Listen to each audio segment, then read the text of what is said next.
తెలంగాణలో బీసీ మహిళలకు రిజర్వేషన్లు కల్పించాలని డిమాండ్ చేస్తూ ఆందోళనలు ముదురుతున్నాయి. హైదరాబాద్లోని అమరవీరుల స్తూపం వద్ద బీసీ జేఏసీ మహిళా విభాగం ఆధ్వర్యంలో భారీ ధర్నా నిర్వహించారు.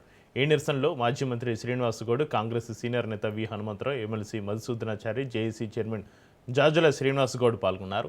మహిళా రిజర్వేషన్ల బిల్లులో బీసీ మహిళలకు ప్రత్యేక సబ్ కోటా కల్పించాలని కేంద్ర ప్రభుత్వాన్ని డిమాండ్ చేశారు. ఇదే అంశంపై ఈ నెల 16న ఢిల్లీలో నిర్వహించనున్న నిరసనను విజయవంతం చేయాలని పిలుపునిచ్చారు.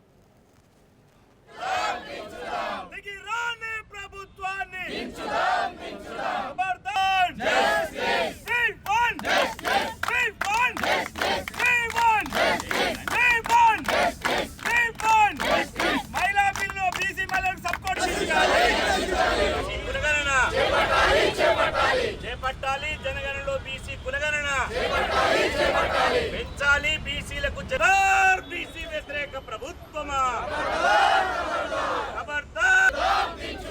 దిగిరాని ప్రభుత్వాన్ని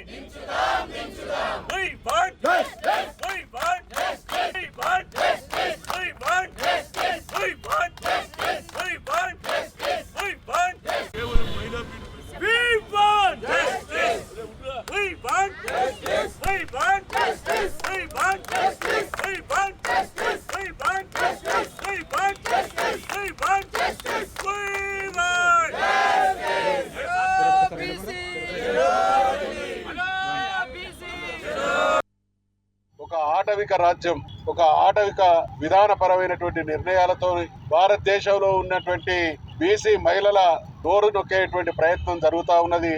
దీన్ని తీవ్రంగా ఖండిస్తా ఉన్నాం. ఎమర్జెన్సీకి ఏమాత్రం తీసిపోయినటువంటి ఈ నిరంకుశ విధానాన్ని మా మహిళల తరఫున మేము కూడా తీవ్రంగా ప్రతిఘటిస్తా ఉన్నాం, నిరసిస్తా ఉన్నాం. ఢిల్లీలో జరిగేటువంటి కార్యక్రమంలో మహిళా సోదరిమణులతో పాటు బీసీ వర్గాల వాళ్ళు పెద్ద ఎత్తున తరలి రావాలని ఈ సందర్భంగా విజ్ఞప్తి చేస్తా ఉన్నాం. ఎవరిని అందలం ఎక్కించడానికి, ఎవరిని అణిచివేయడానికి కేంద్ర ప్రభుత్వం ఈ నిర్ణయం, ఈ బిల్లు తీసుకురాబోతా ఉన్నది అనేటువంటి విషయాన్ని ప్రశ్నిస్తా ఉన్నాం. అసలు భారతదేశంలో బీసీలకు హక్కులు ఉన్నాయా లేవా, బీసీలు వాటాదారుల కాదా అనేటువంటి ఒక ప్రశ్న ఉత్పన్నమైతా ఉన్నది. ఇది దేశ పాలక పార్టీల పాలిట ఒక చెంపపెట్టు లాంటి ఆందోళనకరమైనటువంటి పరిస్థితి. బీసీలకు రాజ్యాధికారంలో సముచితమైనటువంటి స్థానం దక్కాలి అనేటువంటి విషయాన్ని దేశవ్యాప్తంగా ఉండేటువంటి మా మహిళా సోదరిమణులు, బీసీ వర్గాల వాళ్ళు నిలదీస్తూ ఉంటే నిస్సిగ్గుగా కేంద్ర ప్రభుత్వం మా ఇష్టమైనటువంటి నిర్ణయాలు తీసుకుంటాం, బీసీలను అణచివేయడమే, మహిళలకు హక్కులు లేకుండా చేయడమే మా విధానం అన్నటువంటి రీతిగా మరి అప్రజాస్వామికంగా వ్యవహరిస్తున్నటువంటి తీరును తీవ్రంగా ఖండిస్తా ఉన్నాం. बेटी बचाओ बेटी बढ़ाओ के साथ अन्याय क्यों कर रहे? మమతా బెనర్జీ ఆమె కూడా 3 సార్లు 4 సార్లు అయింది. ఆమెని తొక్కేయాలని ఆలోచన చేస్తాం. ఇక మహిళా బిల్లులో జరుగుతున్నటువంటి 2011 నుంచి చర్చ చేస్తాడట. అరే 15 ఏళ్ళు ఎక్కువైంది కదరా బాబు, మా మహిళలు పెరిగిండ్రు, మా జనాభా పెరిగింది. ఆఖరుకు నువ్వు కులగన, అది జనగణలో కులగన ఎస్సీ ఎస్టీలకే పెడతావు, కానీ మా బీసీలు మనుషులు గారా, మా లెక్క చెప్పారా? ఎవరు అడిగినా జ్యుడిషియరీ ఏమి అడుగుతున్నది, మీ సంఖ్య ఎంతున్నది అంటున్నారు. సంఖ్య కావాలంటే మా జనగణన చేయాలి కదా. అదే ఇక్కడ తెలంగాణ రాష్ట్రంలో రాహుల్ గాంధీ గారు చెప్పిన తర్వాత ఏది Bharat Jodo Yatra, we come to the power, will conduct caste wise census, జితనా హిస్సేదారి ఉత్తి భాగీదారి అన్నాడు. కేవలం ఎస్సీలకే కాదు ఓబీసీలకు కూడా అన్యాయం జరుగుతుంది అన్నాడు. దాన్ని నువ్వు పక్కకు పెట్టి 2000 లెక్క పెడితే ఇక మేము ఏం రావాలి రాబోయ్? మేము మనుషులం కాదా? మేము ఓట్లు వేస్తలేమా? ఓట్లు వేసేటోడు ఫస్ట్ ఎవడు? ఎస్సీ ఎస్టీ ఓబీసీలు మైనార్టీలే వేస్తారు. దొరలు బెల్లకు వస్తారు 3 గంటల. బీసీ ప్రధానమంత్రి ఉండి నరేంద్ర మోదీ గారు ఈ రోజు దేశవ్యాప్తంగా బీసీలను తడిగుడ్డతో గొంతుకు వస్తున్నాడు. ఆయన 8,363 రోజులు పరిపాలన చేశాడు ఈ దేశాన్ని. 8,632 రోజుల్లో బీసీలకు ఏమైనా చేసిందంటే అల్లికల్లి సున్నకు సున్నా. బీసీలకు వరగబెట్టింది ఏమీ లేదు.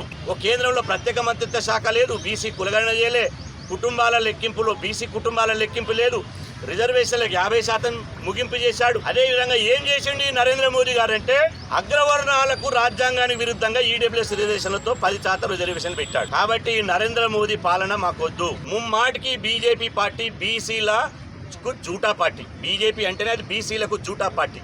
11 ఏళ్లలో వాళ్ళు బీసీలకు చేసింది ఏమీ లేదు. ఇవాళ కులగణన చేస్తారని మోసం చేస్తారు, మహిళా బిల్లు పెడతారని మోసం చేస్తారు, బీసీలకు ఇస్తారని మోసం చేస్తారు, అడుగడుగున మోసం చేస్తున్నారు. అందుకనే 16వ తారీఖు నాడు పార్లమెంటు ముట్టడికి సిద్ధమవుతున్నాం. బీసీ మహిళలకు సబ్కోట పెట్టిన తర్వాతనే మహిళా బిల్లు పెట్టాలని డిమాండ్ చేయాలి. నరేంద్ర మోదీ గారికి మేము చివరిగా డిమాండ్ చేస్తున్నాం, ఒకవేళ ఇలా మహిళా బిల్లు మీరు పార్లమెంట్లో పాస్ కావాలనుకుంటే, బలవంతంగా పాస్ చేయాలనుకుంటే ఖబర్దార్, మీరు జాతీయ స్థాయిలో మహిళా బిల్లు మీద అఖిలపక్ష సమావేశం పెట్టండి. పార్లమెంట్లో 26 రాజకీయ పార్టీల ప్రాతినిధ్యం ఉంది. ఆ 26 రాజకీయ పార్టీల అభిప్రాయాలు తీసుకోండి. వారి పార్టీ విధానం ఏముందంటే బీసీల ఓట్లు రావడానికి మాత్రమే, బీసీల ఓట్లు గాలమేయడానికి మాత్రమే ఆయన చూపించింది తప్ప బీసీల జీవితాలు బాగుపడలేదు. కొత్తగా ఎలక్షన్స్ వస్తున్నాయి, రాబోయే ఎలక్షన్స్ కనుక కొత్తగా మళ్ళీ ఏమెత్తుకున్నారంటే బీసీ జనగణన చేస్తాం, బీసీలకు అటు రాహుల్ గాంధీ గారు బీసీలకు ఇస్తే ఎంత ఉందో మంత్రి పదవులు కానీ అన్నింటిలో ఇవ్వాలని అటు మాట్లాడగానే ఇమ్మీడియట్గా మీకన్నా ముందు మేము ఉంటామని చెప్పి ఏం చేసిరంటే బీసీ కులగణన మేము చేస్తామన్నారు. ఇలా మనం చూస్తున్నాం 33 కాలంలో ఎస్సీ ఎస్టీ కుటుంబాలు ఏమున్నాయో తెలుస్తుంది. కానీ మరి రిజర్వేషన్ నిజంగా ఇవ్వదలుచుకుంటే, విద్యా ఉద్యోగాలలో రిజర్వేషన్ ఇవ్వదలుచుకుంటే, నిజంగా ఆర్థికంగా వాళ్ళని బాగుపడాలనుకుంటే ఖచ్చితంగా 34వ కాలం ఎస్సీ కుటుంబాలన్నీ, ఎస్టీ కుటుంబాలన్నీ, బీసీ కుటుంబాలు కూడా ఎన్ని అని ఆ కాలం చేర్చేది. సెకండ్ విడత చేస్తారంట. సెకండ్ విడతలో ఎట్లా చేరుస్తారు? సెకండ్ విడతలో కుటుంబాల లెక్క జరగనప్పుడు, కుటుంబాల లెక్క లేనప్పుడు, ఇండ్ల లెక్క లేనప్పుడు సంఖ్య ఎట్లా వస్తుంది? చట్టబద్ధత ఎత్తగలుగుతుంది. బీహార్లో కానీ, పంజాబ్లో కానీ, కర్ణాటకలో కానీ బీసీ రిజర్వేషన్ ఇస్తామని చెప్పంటే మీకు సరైనటువంటి ఎన్యుమరేషన్ లేదు, కులగణన లేదు కనుక ఇవ్వట్లేదు మేమని చెప్పి కోర్టు కొట్టేసినాయి. అవన్నీ మీకు తెలుసు. తెలిసి కూడా మరి ఈరోజు సెన్సెస్లో బీసీల కుటుంబాలు కానీ, ఇండ్ల సంఖ్య కానీ పెట్టట్లేదు.